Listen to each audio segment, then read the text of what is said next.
আল্লাহ কোরআন শরীফে সব কথা বলে দিয়েছেন। ইয়াকুলুল ইনসানু আইনাল মাফার, কোথায় ভাগবো, পালাবো কোথায়? অস্থির হয়ে মানুষ দৌড়াতে থাকবে, পালাবো কোথায়, যাব কোথায়?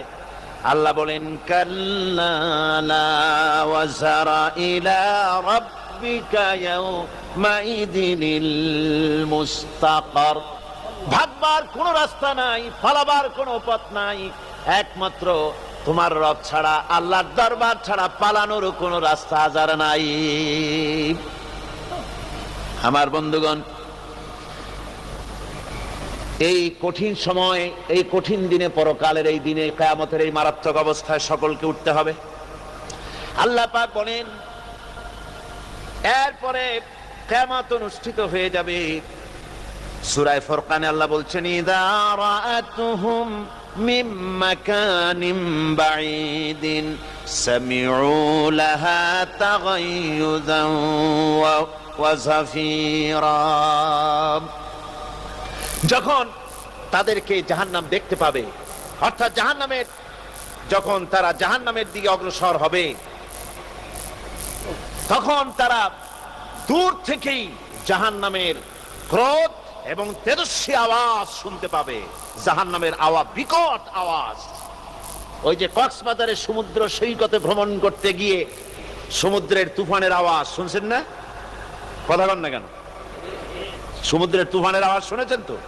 এইটা কি? এটা কিছুই না, এর থেকে মারাত্মক আওয়াজ, তেজস্বী ক্রোধের আওয়াজ কানের মধ্যে আসতে থাকবে জাহান্নামীদের।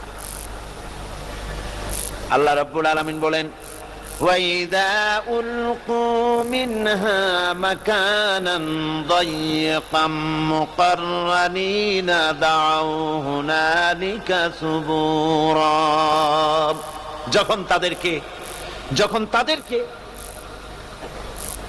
হাত পা বেঁধে এই জাহান্নামের কোন সংকীর্ণ জায়গায় ফেলে দেওয়া হবে, তখন দাও হুনালিকা সুবুরা, তারা তখন নিজেদের ধ্বংস এবং মৃত্যু কামনা করবে।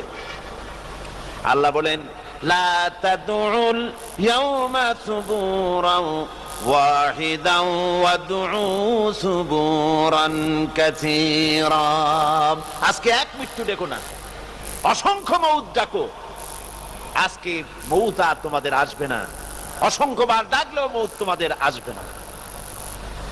এই যে জাহান্নাম, যে জাহান্নামের দিকে তাদের নিয়ে যাওয়া হবে, আল্লাহকে অস্বীকার করলে, নবীকে অস্বীকার করলে, ইসলামকে অস্বীকার করলে, আল্লাহর নবীর নবুয়তকে অস্বীকার করলে তাদের জায়গা হবে জাহান্নাম। আর সে জাহান্নাম এত মারাত্মক, এত কঠিন।